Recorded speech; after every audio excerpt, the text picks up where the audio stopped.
Hello friends, this video on neat reproduction is brought to you by examfear.com. No more fear from exam. Question number 8. Geitonogamy involves fertilization of a flower from the pollen of another flower of the same plant, fertilization of a flower by pollen from the same flower, fertilization of a flower by pollen from a flower of another plant in the same population, fertilization of a flower by the pollen from a flower of another plant belonging to a distant population.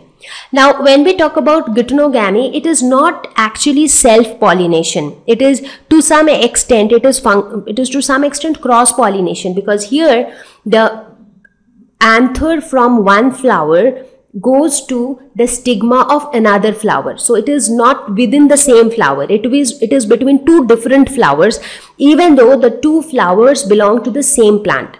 So even though genetically it is not cross-pollination, so geitonogamy is functionally cross-pollination because it is happening between two different flowers. But genetically it is self-pollination because it is happening within the same plant. So basically flowers of the same plant will be same genetically. Right? So genetically it is self-pollination, but functionally cross-pollination. So here the correct option would be option A. Can you tell me what is this fertilization called, where it is within the same flower? Yes, that is autogamy. And when it is between two different plants, that is xenogamy. So these are the different types of fertilization. Question number 9. Pollen tablets are available in the market for in vitro fertilization, breeding programs, supplementary food, ex situ conservation. The pollen grains are very good source of nutrients, and that is why they are available in the market for supplementary foods, because they are a source of nutrients. Question number 10. Function of filiform apparatus is to recognize the suitable pollen at stigma, stimulate division of generative cell, produce nectar, guide the entry of pollen tube. So what is filiform apparatus? So to understand filiform apparatus, we will have to closely look at the structure inside the ovule. So what is present inside the ovule? The ovule contains the egg cell. Now for fertilization to take place, the pollen grains travel through this entire pollen tube and finally it enters inside the ovule to fertilize the egg cell. Now there are some specialized cells which lies close to the egg cell, and these are called synergid cells. And these synergid cells have a cell wall which forms a highly thickened structure called filiform apparatus. Like here you can see this structure is filiform apparatus, which has many finger-like projections into the synergid cytoplasm. So why do we have this filiform apparatus? Now, since these are finger-like projections and also it is present towards the micropylar end. So, through the micropylar end only the pollen would try to enter inside. Now, where does the pollen want to go? The pollen wants to reach the egg cell. So, this synergid cell basically is a part of the egg apparatus and it will help the pollen grains to reach the egg. So what will the filiform apparatus do? These finger-like projections, they help in the entry of the pollen tube so that the pollen grains can reach the egg cell. And how will the pollen grains reach the egg cell? Through this synergid. So through the synergid wall, the filiform apparatus are finger-like projections. So they will somehow help in the entry of the pollen tube. So once the pollen tube has entered, the pollen grains will be able to reach the egg cell. Fertilization will take place, and synergids begin to degenerate immediately after the pollination has happened. So in this case, the correct option would be guide the entry of pollen tube. So filiform apparatus, the finger-like projections, help the pollen tube to enter inside the synergid cytoplasm. Question number 11. Which one of the following statement is correct? Hard outer layer of pollen is called intine. So outer layer is always exine and not intine. So this is not correct because the hard outer layer is exine. Ex means outside, in means inside.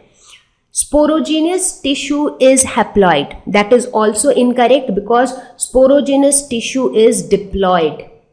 So this, where is this porogenous tissue present? It is present at the center of the microsporangium.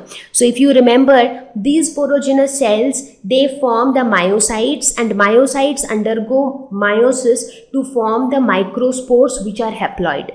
So the sporogenous cells are diploid, and from these porogenous cells, haploid microspores are formed. Endothecium produces the microspores. This is also incorrect, because the purpose of endothecium is just an outer layer whose job is to protect. So protection is the function of endothecium. So if you look at a transverse section of the microsporangium, you would see that endothecium is one of the layers of the microsporangium. Tapetum nourishes the developing pollen.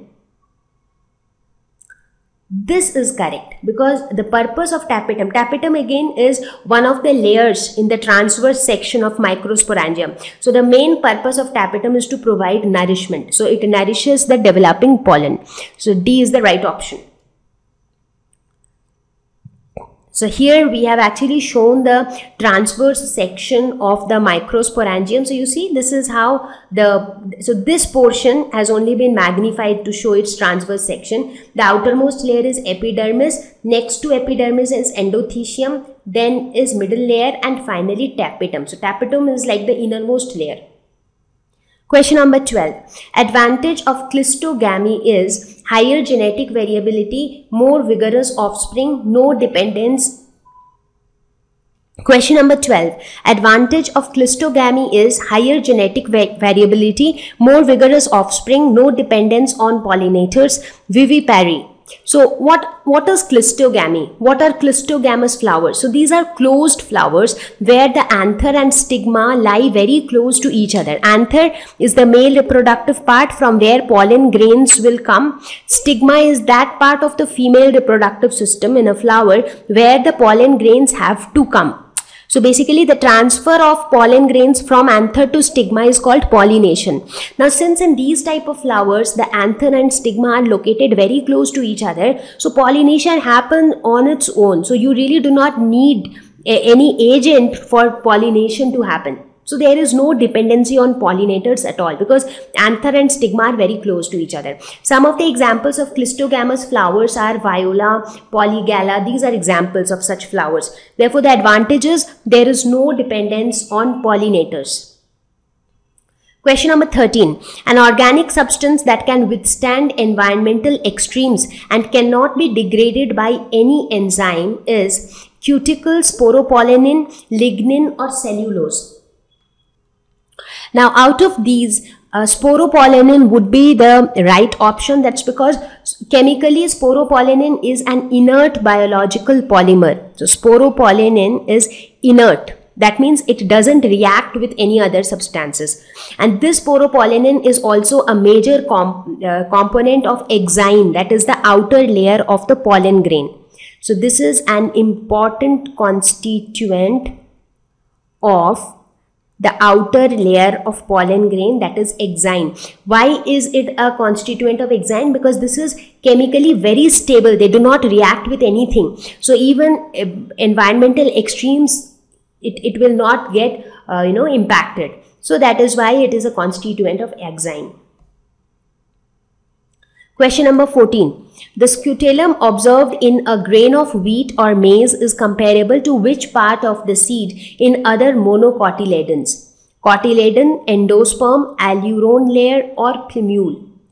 So here the correct option would be cotyledon, because in case of monocot there is just single cotyledon which is called the scutellum. Question number 15. Unisexuality of flowers prevents autogamy but not geitonogamy, both geitonogamy and xenogamy, geitonogamy but not xenogamy, autogamy and geitonogamy. Unisexuality, what does that mean? That means a flower has either the male reproductive part or the female reproductive part. So if the flower is having only either of the male or female reproductive parts, so obviously self-pollination will not be able to take place. That means pollination within the same flower is just not possible. right? So that means autogamy is just not possible. So it will definitely prevent autogamy. Now the next, so your option A or option D will be correct, because only these two options have autogamy as an option. What about geitonogamy? Will it prevent geitonogamy? Now if the flower is unisexual, so let us take this example. Let us say that these are two flowers of the same plant. Now let's say this flower is unisexual in the sense that this flower has male reproductive part. Now, or let's say this flower has female reproductive part. Similarly, let's say this is another flower of the same plant, but this flower has male reproductive part, right? So can pollination happen? Yes, it can happen.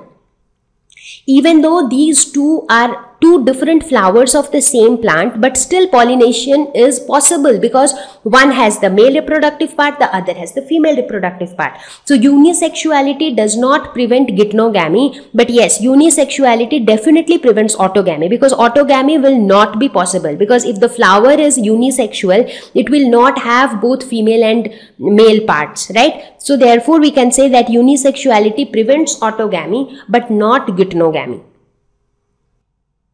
Thank you. Please visit examfear.com for free quality education. You can learn with a simple 4-step learning process wherein you can watch video lessons, you can ask your questions, you can refer notes, and you can take a free online test. We have content for class 6 to 12 on physics, chemistry, mathematics, and biology along with practical videos. So please subscribe to our channel for daily updates. Thank you.